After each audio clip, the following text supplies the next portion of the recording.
Welcome to the Modern Nurse Podcast. My name's Emily Knife, and today I have a very special nurse here and yoga teacher and extraordinaire, Eva. Thank you so much for joining us today on the Modern Nurse Podcast. Go ahead and tell us a little bit about yourself.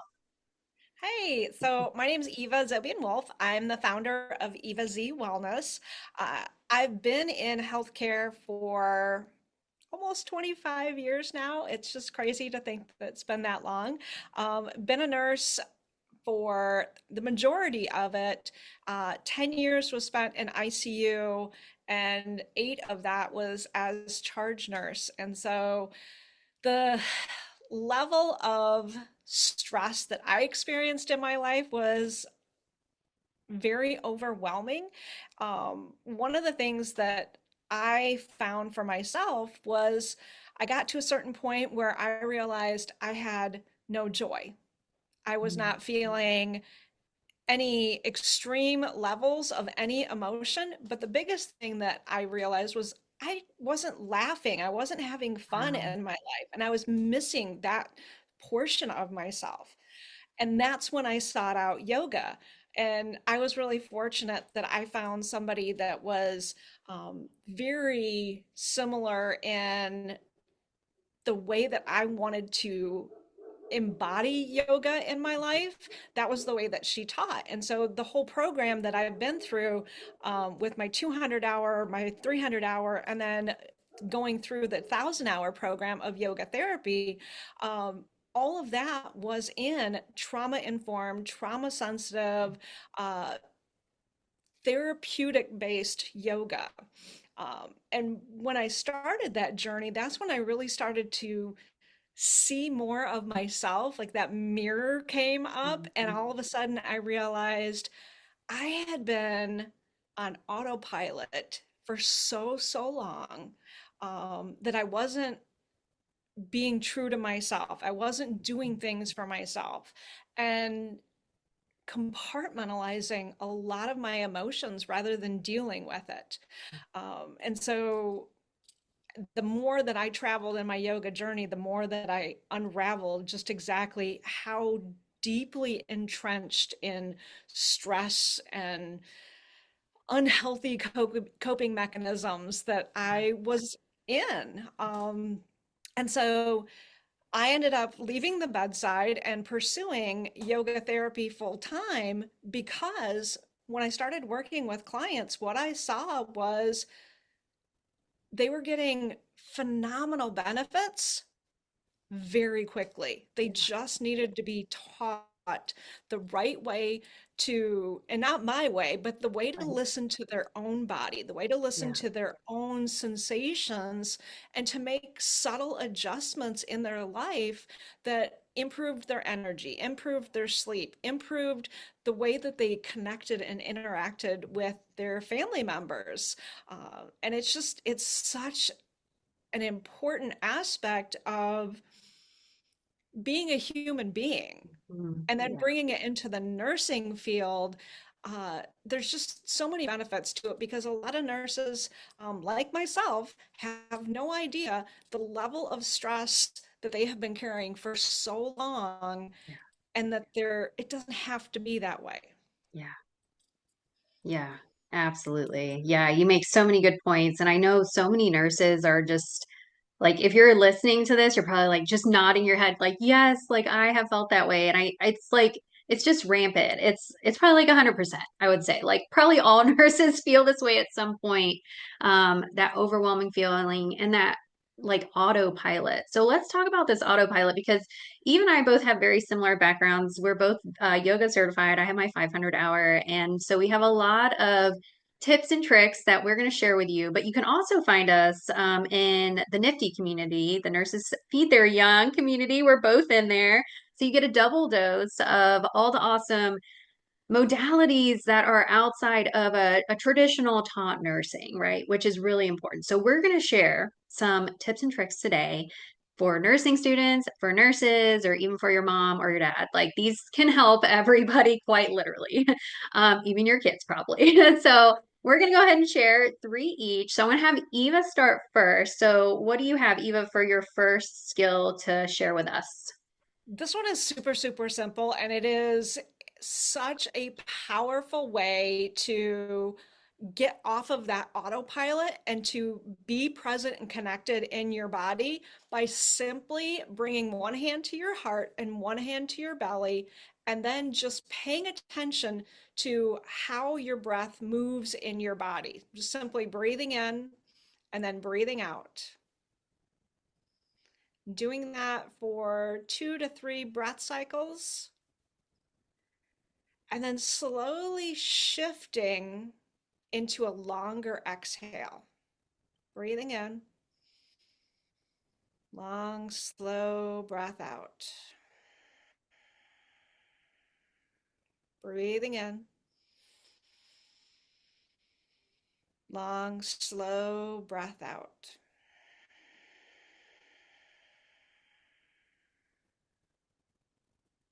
And then coming back to where you are.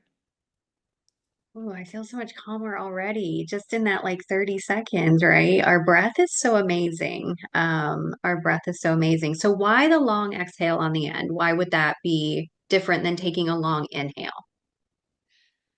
On the inhale, we tap in and activate the sympathetic nervous system, our fight or flight portion. So we're increasing our heart rate, bumping up our blood pressure just a tiny bit. It's activating all of the rescue Yeah. portion of our nervous system. The exhale is where the magic is, because Yeah. this is tapping into our parasympathetic nervous system, and you're doing the opposite. You're cooling everything. You're lowering your heart rate, lowering your blood pressure. We get enough activation in our lives that Yeah. we don't need a lot of help with that most of the time.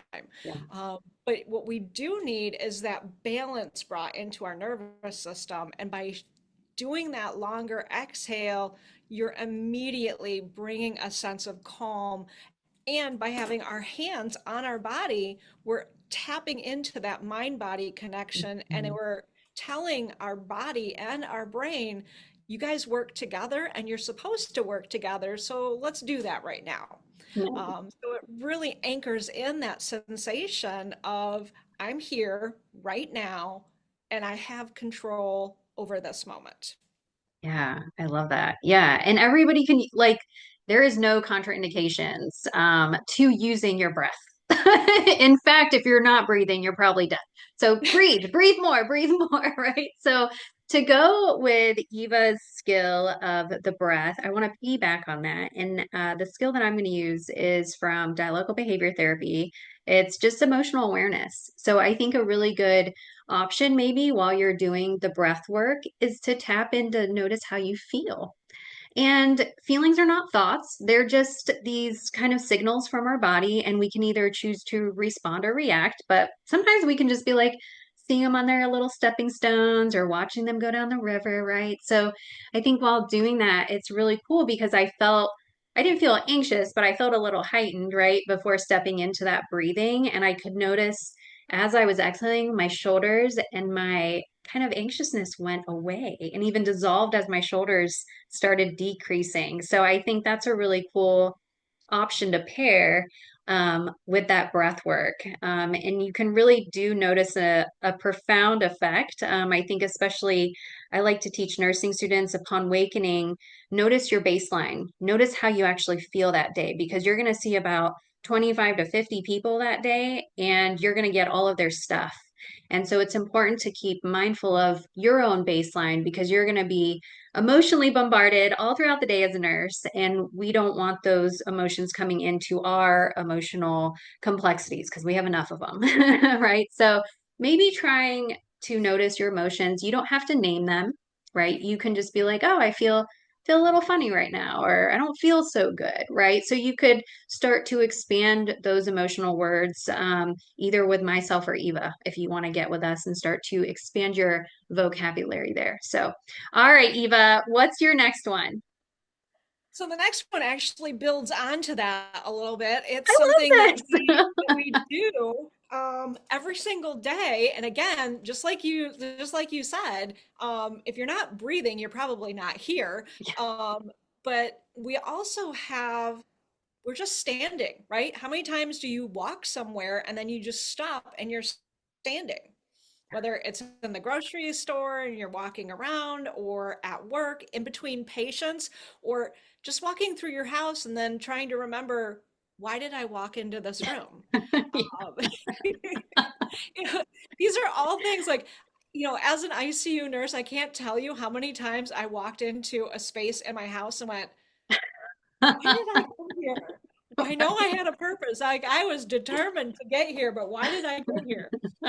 And something as simple as coming to a stop, and you can pair this with the breathing where you can Mhm. bring one hand to the belly and one hand to the heart, if you'd like, or you can just simply stand there and take a second, whether with your eyes closed, a soft gaze, or finding a focal point, and then just scanning from the tops of your toes all the way up into your ankles, into your calves, through the knees, up the legs, into the hips, activating the belly, lengthening through the spine, opening at the collarbones, softening the shoulders, feeling the tips of the fingers all the way up through the hands to the elbows. Again, up through the shoulders, and just adding a little softening there. Bringing the jaw into a neutral position, softening the jaw, letting the space around the eyes soften, bringing the top of the head up towards the sky. Taking a deep breath in and a long, slow breath out.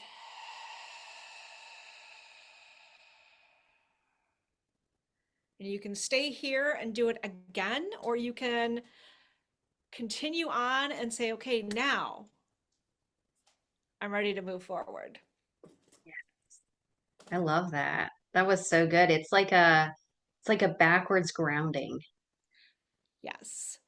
It's like, well, it's kind of, I mean, it's grounding, right? But I felt like instead of so many times, I feel like we start at the top and go downward. But I love that. I could feel like stuff just coming out of my head, like releasing. So that was lovely. Thank you. I'm a big fan and advocate of inside out yoga. I think that yoga, there's so many lovely versions of yoga. The type that I teach and practice is it's all about you learning to be more comfortable and more aware in your own body. And Yeah. how does movement feel? How do I feel? And then what's the feedback that I'm getting about all of the things that I'm doing? And then how do I use that as I move forward? Yeah. Yeah, I love that, Eva. Yeah, I think that's such a good important point because our bodies are always talking to us and always giving us feedback. But when we're in that flight and fight state, we can't hear it. We cannot hear our bodies when we're in this state. And nurses so much of the time and nursing students so much of the time are in a fight or flight state that the cries happen as soon as we sit down in our car after a shift and everything, our nervous system is able to just breathe and then all of a sudden, like the screams come out, the banging on the steering wheel, the shaking, the rocking, right? It's like I've heard so many times nurses and nursing students, and including myself, I don't know if you've experienced that.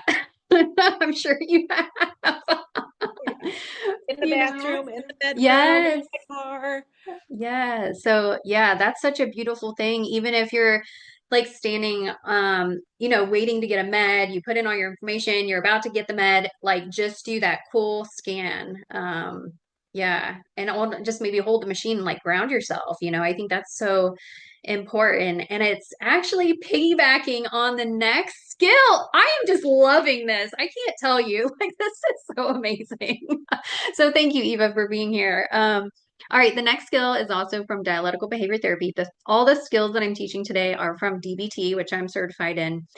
The next one is called Cope Ahead, which we all can use as humans. And you actually can use that grounding exercise before you cope ahead. So, what is Cope Ahead? Cope Ahead is a really easy way to see things from a different perspective of how you want them to go, right? So, say you have a clinical checkoff coming up. you have an interview for your first job as a nurse.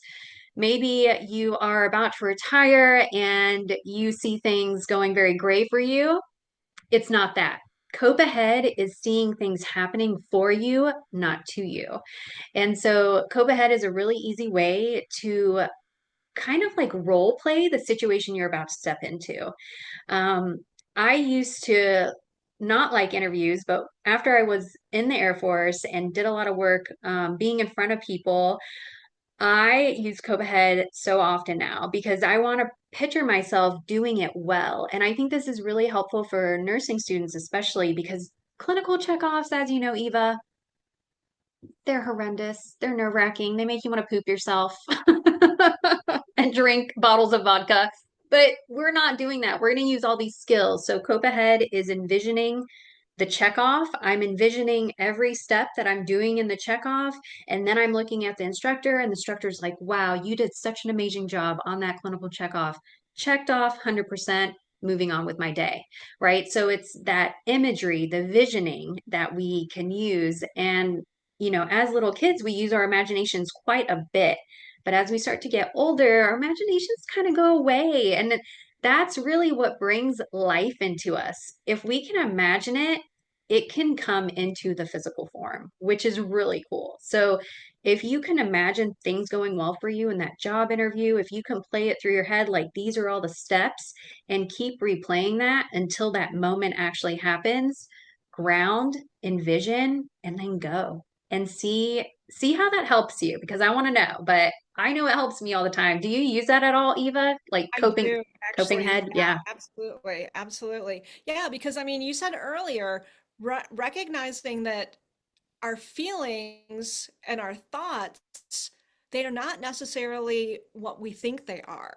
Yeah. And Yeah. so the outlook that we have, this is something that's incredibly vital. And yeah, this is something that I work on with my yoga trainees and also with my clients is what is the language? And this is actually tying into the next skill. If we're doing another skill, this is tying into Yeah. the next skill because paying attention, I'm all about patterns.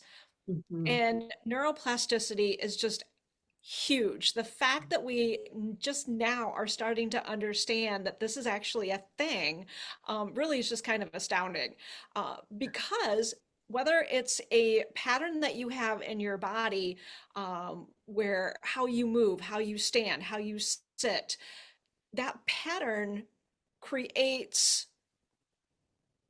consequences, Yeah. right? You know, Yeah. so if you have a functional movement pattern, then it creates balance. That's Yeah. the consequence of that balanced movement. But if you have a dysfunctional movement pattern, the classic example, any teenage girl, right? You bring out the camera and say, "Hey, I'm going to take a picture." And you immediately have that Mhm.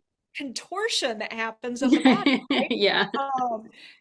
But it's also anybody that walks around with a little, right? They've Yeah. got the little on one shoulder and they're carrying all the other stuff on the other Mhm. side.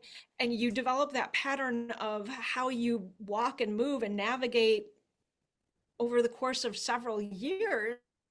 And when the kids are no longer littles and they're walking on their own, you now are walking in a body that is unbalanced, Yes. not because you did something wrong, but because there wasn't movement to counteract and to bring you back into balance. Yeah. So when we pay attention, these patterns also happen in our wording. You know, if you're saying things like, my body hates me, or this is just the way that it always is, or, you know, again, like coming back to the toxic behavior of nurses eat their young, Yeah.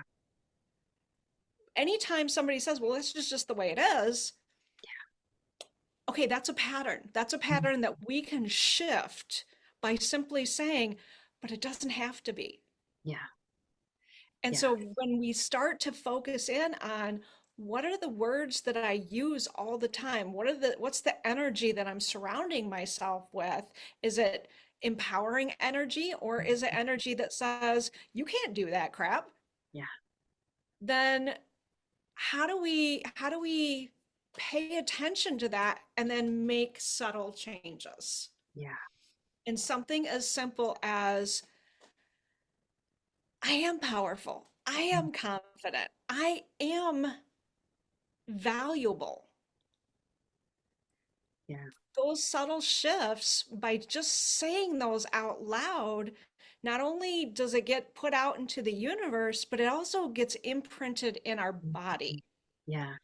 And that's an energetic shift that is just phenomenal. This was something that I did with when I was mentoring new ICU nurses, is that we would stand before going out into accepting our report. We would stand in huddle and we would take a moment and we would all talk about, okay, what are the things that you are frightened of? Let's put a name on them. What's the thing Mhm. that you're feeling not confident about? Let's put a name to it and Yeah. then let's fix it.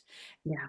And then we all stood in our superhero pose for Yes. 60 seconds and went out into the unit, and we had intention, we had purpose, we had confidence. And at first everybody laughed at me and they're like, this is so stupid, like why is she making us do this? And then one of the nurses came back to me like a couple hours later after the first time that I did it. She's like, I had to run down to the lab. And the whole time I was in the elevator, she's like, I stood there in that pose. And by the time I got back to the unit, she's like, it worked. I can't believe it. It worked. So good. And It's I'm like, so yeah. good. Yeah. So from then on, every time I initiated that, everybody's like, okay, no, let's do this. Yeah. That's And it's so so simple. It's good. just, Yeah. what's the energy that you want, and how do you use words that remind you and empower you to do that? Yes. Yes. And then, Yes. and that's how we tie in the nurses feed their young by Yes. Yeah. saying, you know what? When we hear somebody say, oh, I can't do that, girl, yes, you can. What are Yeah. you going to do? Yes.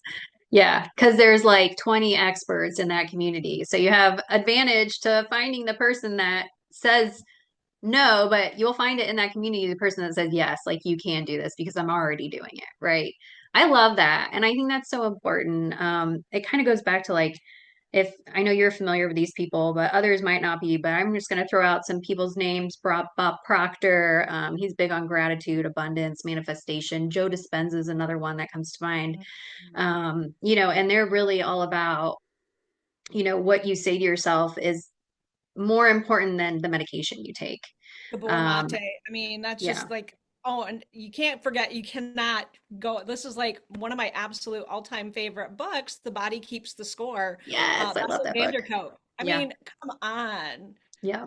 It's so powerful. Yeah. That's a book that should be taught in nursing school. Yes, yes. It's in our somatic nurse coach certification course, actually. So you can find it there. But yes, Yes. absolutely right. That has such rich information of diving more into the body. So I can't believe our skills are just like piggybacking on each other. This is really crazy. But the next skill that I had is opposite action. And it goes literally with what you're saying. It's like if you're talking negative to yourself and you become aware of that negativity, like, I'm stupid, I'm dumb, I'm never going to be a nurse, those common things that we say to ourselves because we have that negative bias, is to take a moment and just be like, okay, this is my pattern. This is my cycle that I keep doing on repeat. I'm going to go ahead and switch it up. So instead of like, I'm stupid, maybe that was really difficult, but I got through it and I know I can do it next time better. Or, instead of I'm not ever going to be a nurse, this is just a small piece of my journey. I am so excited to see what my journey holds for me. Right. So it's like, it's flipping the script is literally what we're doing, right? We're flipping the script. And I love that our skills are just like flowing together, but opposite action has helped me so much. And I think it's with action too. So I do this when I was coaching one-on-one with patients. They were dabbling a lot in chronic suicidal ideations and depression, and that's a lot of low vibrating energy. And so I had a client get on with me and they're like, I just don't feel like doing anything today. And I was like, cool, then don't.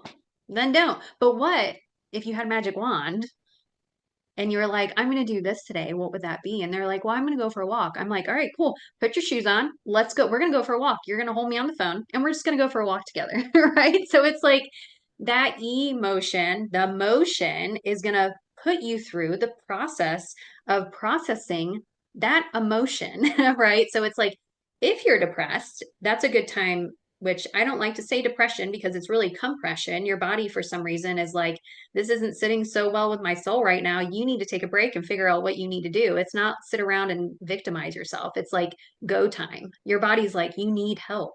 Get the help to pivot yourself into going forward, right? So yeah, during that time, I think opposite action can be during points of sadness, or it can be, when you're just not feeling so good. Maybe a patient's family just yelled at you and you're like, man, I'm going to quit nursing. Like, just go find the most funniest person on your unit and just have them tell you a joke or be like, hey, can we just sit here and laugh together? Right? What do you think, Eva? Oh my gosh. And the thing is like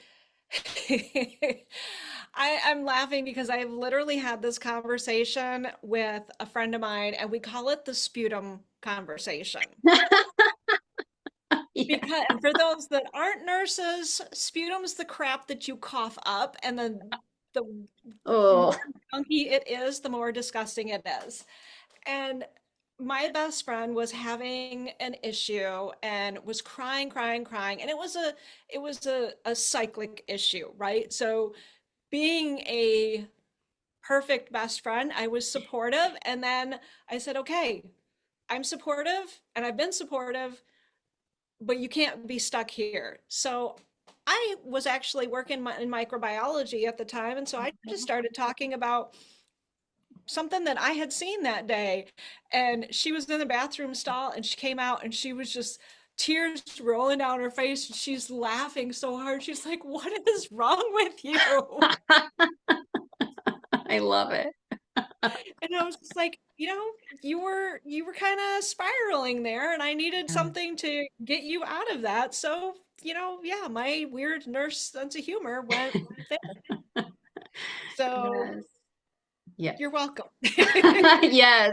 Yeah. And that's what I love about nursing. There always is one nurse, usually on a unit, that's like the morale booster, or I call the court jester. I was that person, so I know that very fondly. That time where my charge nurse was like, hey, like Sam is really sad right now. Would you mind just going and seeing what's going on? I was like the emotional health of the unit. I don't know. It was really bizarre, but I've always kind of embodied that and I've always loved that role. But so if anywhere needs a corporation or anywhere needs to hire a court jester, I am your person for that.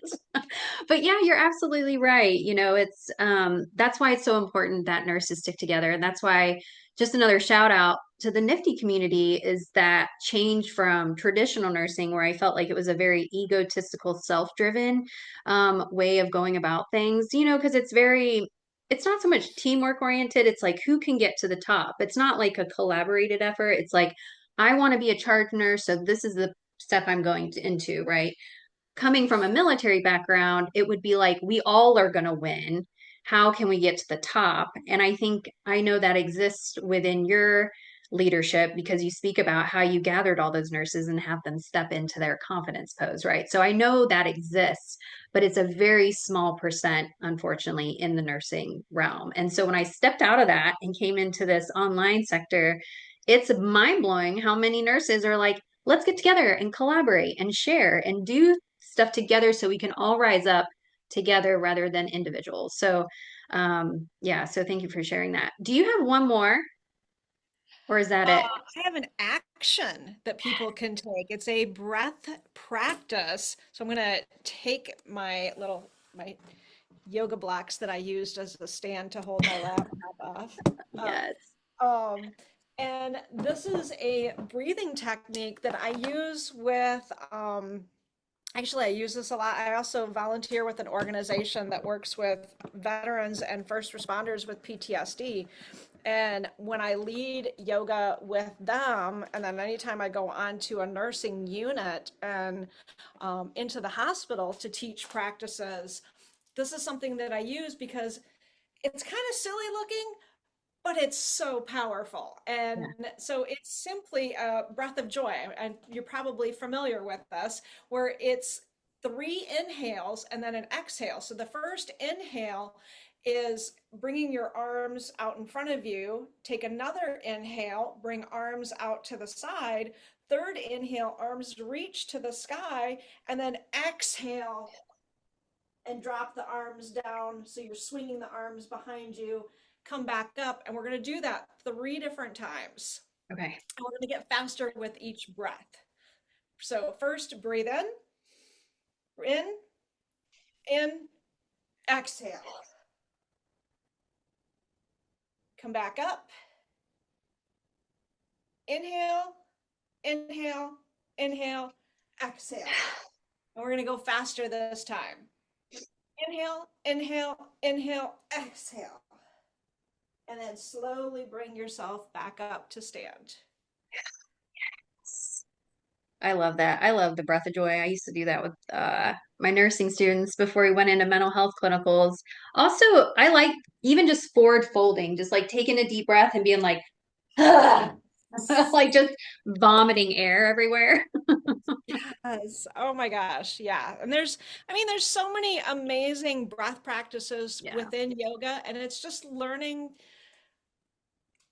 to have that toolbox. And then when do I use this particular tool Yes. for Yeah. me? Yeah. Because may be times where it's like with just a simple equal breath.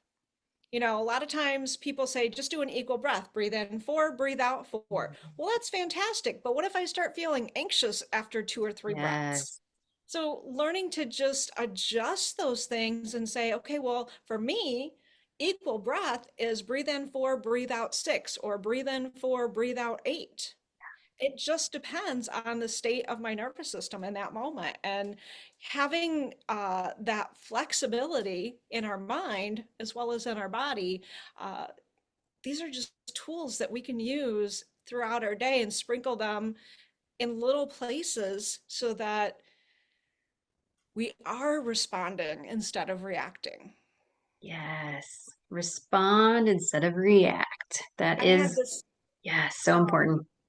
I had this example happen a couple different times in a couple different places where somebody walked up to me and in a situation and just and I just sat there and all right, okay, yep, and then walked away. And the person that was with me in both situations was just like, how did you not fly off the handle with that person? They were Yeah. totally It was unprovoked. That was completely unnecessary. What? Why? How did you do that? And What's your superpower?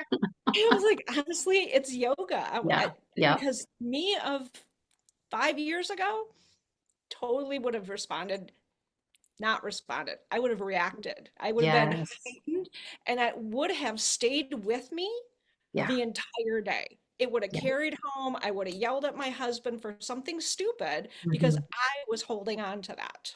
Yes. Yeah. And as so many nurses do, there's so many there's so many nurses that go home and they're just so inundated with that emotional complexities that they've picked up through the day, and they go home and they open up a bottle of wine, or they yell at their spouse or their kids, or they're short, right? They're not patient. And yeah, I think you make a really good point. And as much, things are talked about yoga, it's literally about coming to home to yourself. That's how I've always seen yoga, right? And it's not until I went through that process that it literally changed my life. It changed how I responded, how I interacted with my kids, how I was able to be more patient when they threw a shoe at me while I was driving. I was just able to be like, huh, they're having an emotional outburst, but that doesn't mean I have to, right? So I think yeah, it literally changes your life. So everybody should join the Nifty community because we're doing classes in there. Or follow either of us because we always have stuff posted on the socials and on LinkedIn. And so if you have any questions, how can we contact you, Eva? Where can we go to find you to get some coaching or take some of your classes? Absolutely. Yes, definitely. Follow me on social media. I am under Eva Z Wellness, EVAZEE Wellness. And you can also go to my website, www.evazwellness.com. Awesome. All right, awesome. Well, thanks, Eva. I'm so excited for our future collaborations. This was absolutely mind-blowingly beautiful as it just kind of coincided and just was so natural. I love this. So, thank you for those of you that are listening, watching this. Take a lot of these skills or all of them and use them in your nursing practice and use them in your life. They're very important. So, and don't forget, just one breath, you can always begin again. So again, thank you, Eva, so much, and I look forward to the future. It's going to be Yes, great. thank you so much. Of course, we'll see you soon.